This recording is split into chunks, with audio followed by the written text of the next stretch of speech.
We live in an age of disinformation, misinformation, and overinformation. So how in this world can you still get the attention, the awareness of people, right? How do you still make them engage? Well, we're gonna learn how you can actually work with interactive content that not only gets you there, but also gets you viral every single time. Well, I wanna know that. So let's learn from the man. The stage is yours, Saksham Sharda.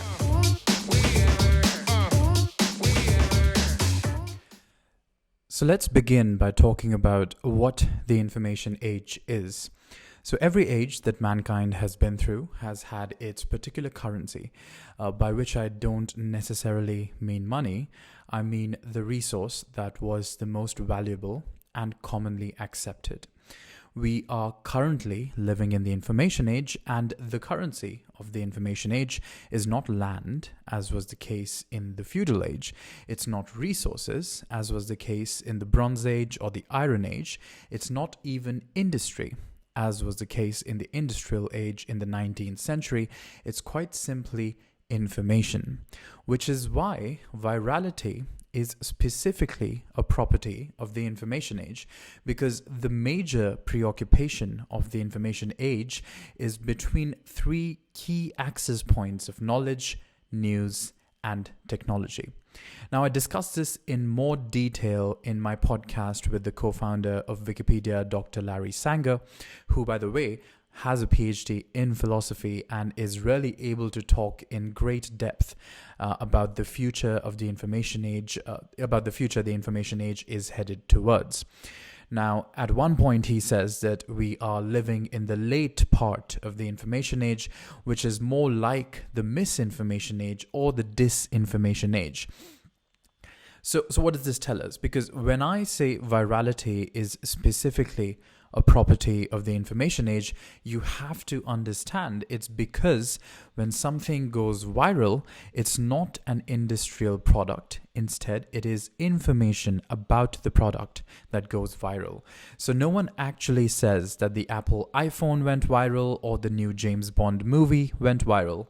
Instead, people say that the Apple iPhone advertisement went viral, or the trailer of the new James Bond movie went viral. In short, when we talk about virality in the information age, we are talking about information spreading faster, not the product itself being bought more, but the information about the product spreading like wildfire. So immediately you can derive the first lesson from today's talk. Virality is not something the sales team should be too focused on. Instead, it is something the marketing team should be focused on. So do not try to sell a product. Try to sell an idea. The goal, as the vice president of Ogilvy and Mather, Rory Sutherland, puts it, is to create a market monopoly of your idea. Now, control over information allows an organization to target consumers very specifically so that it can help them explore their personalized needs. And at the same time, this information helps the organization to simplify the procedure for making decisions. And what this results in is hyper efficiency, where the costs are reduced for both the producers and for the buyers as well. Now, this is very helpful because according to McKinsey research, once your marketing department has managed to create virality, it is automatically going to generate more than twice the sales of paid advertising in categories as diverse as skincare and mobile phones. Now, virality is also more targeted than advertising can ever be, since you are more likely to trust and buy something your friend tells you about than what Facebook tells you about. Now, in other words, if a person likes something, they probably know other people who like that thing as well. So referral values through word of mouth are much higher. Now, the other more important question is, can virality or the process of making something viral be broken down into a science? Now, according to the vice chairman of Ogilvy and Mather, the answer is a solid no. But because you can't break virality down to a science, it is actually a more fun game to play. And I'm going to play this video by Rory Sutherland where we can see more about it. One I don't understand. The opposite of a good idea can also be a good idea. Hugely important, because by modeling social science on physics, we think that being scientific means being like your high school science class, where there was a right answer and a wrong answer, and you could go 3.7, tick. Anything that wasn't 3.7 was wrong, right? In marketing, 1, the rules of the game aren't constant. 2, you can rewrite them. 3, by changing the context, you can change what good means.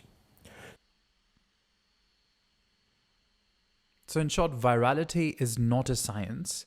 It resists being a science.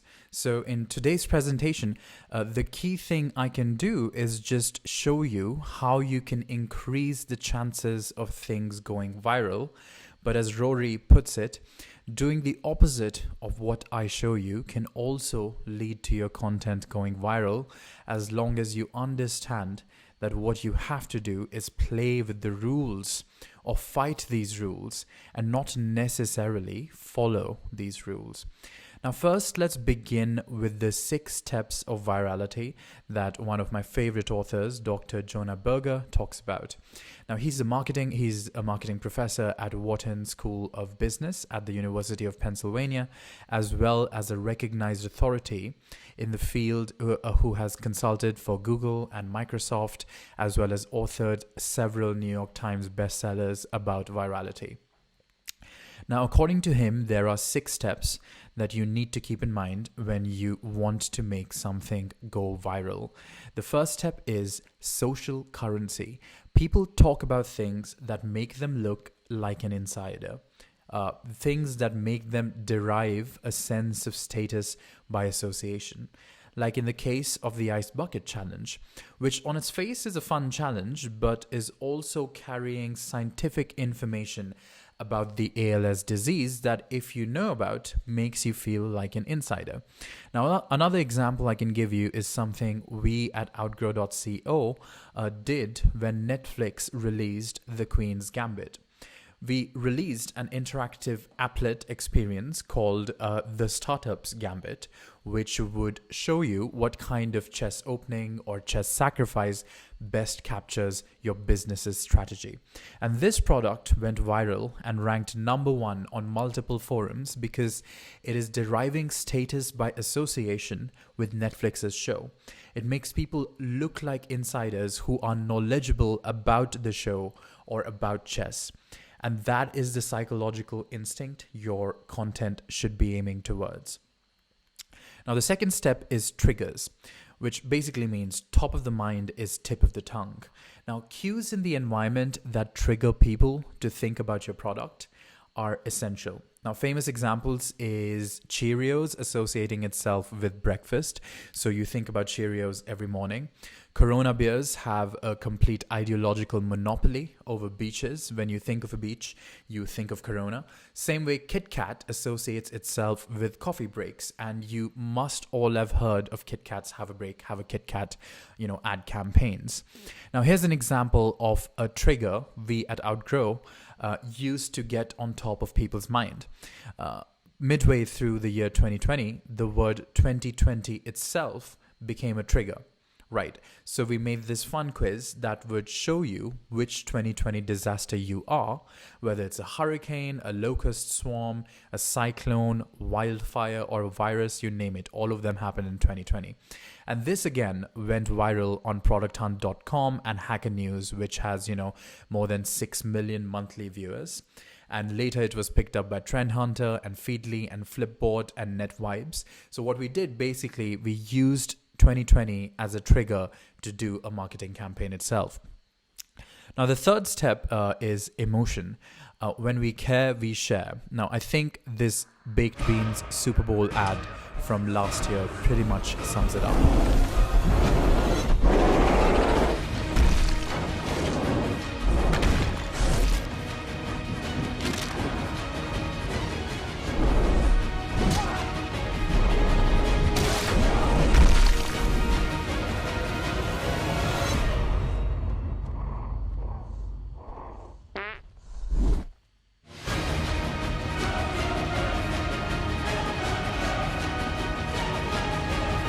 So it's short, it's got a twist, and it's really funny. Now, the fourth step is public. When we see something, we are more likely to imitate it. The famous example in this case is of the Apple logo, which was initially designed in a way that when you close your laptop, it faces you. But it would appear upside down to someone looking at you. So Apple made the decision to invert it for the user and make it upright for the viewer. Now, another example is the Spotify year in review. And in 2020, I literally had for an entire week all my friends talking about their Spotify because of this. And that literally, puts everyone to imitate, Spotify and get Spotify because, all their friends have this happening. The fifth step is practical value. We tend to share news we can use or news that provides value. So in our case, Outgrow as a company allows marketers to easily make no-code interactive content like, estimators, calculators, quizzes, contests, giveaways, e-commerce recommendations, chatbots, etc.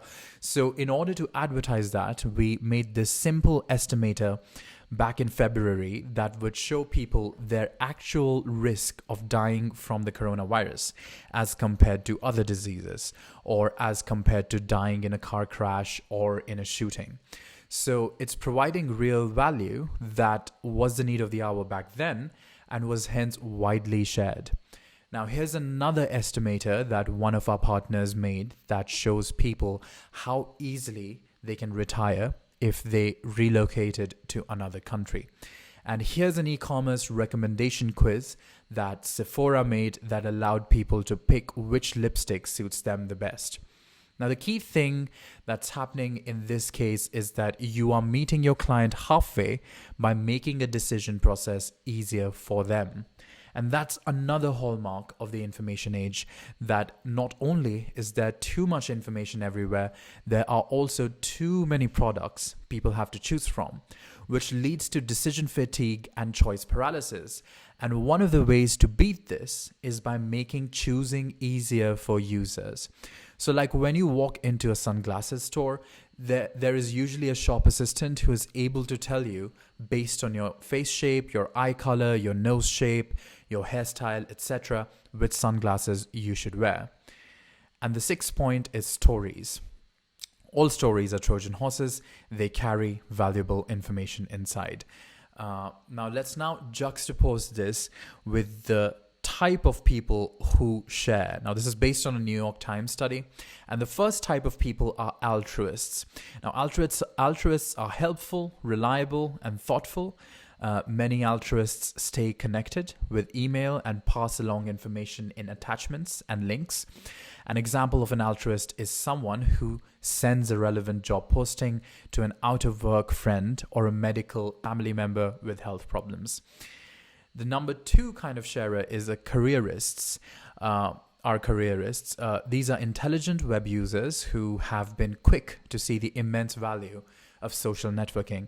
Careerists use websites like LinkedIn and Facebook to build professional profiles and relationships.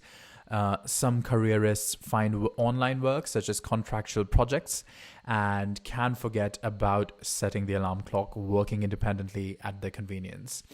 Number three is hipsters. Now, hipsters are young, popular, creative, and they prefer the cutting edge of technology. They're less likely to email, opting for newer, quicker methods of communication like, text, Twitter, Instagram, etc. Number four is boomerangs, who share content for validation and reaction. Empowered with information, boomerangs use social websites like Twitter and Facebook to post thoughtful questions and comments to engage other users. Number five is connectors, who are creative, thoughtful, and relaxed. They are likely to make plans via email and messenger, hook up online discounts, and take advantage of freebies and promotions. And number six are selectives, who are resourceful, thoughtful, and careful about the information they share. Someone who is a selective sharer may prefer to send an email or private message to communicate rather than a social update or post. Now, these intelligent sharers understand the permanence of everything posted on the web, knowing that every message is indexed, even if you delete it or move it to your desktop trash bin. But making viral content is only one half of the job. The other half is making the environment in which the content can be appreciated. Now, one group produces the viral content, the other group produces the environment in which the content can be enjoyed. Now, the famous example that is given for this is that of a Michelin star restaurant where the food might be amazing because they may have the best chef in the world, but the environment in which it is consumed is dirty. Now, the point is you have to create a buzz around your viral marketing content. Just putting it out there on the internet wouldn't do. Now, the key is to hire influencers who will share it for you, boost your posts on social media, get magazines and journals to talk about your ad and include them in their listicles. Now, when you Google top ads of 2010s, obviously the ads in these lists are not entirely here on the basis of pure merit. They're here also because they have been marketed to be here. So I'd like to end with what Rory Sutherland said in the video I shared with you. Now, I've given you the rules for making things viral, but the key thing is to remember that in marketing, one, the rules aren't constant, 2, you can change them, or 3, you can change the entire context. Thank you.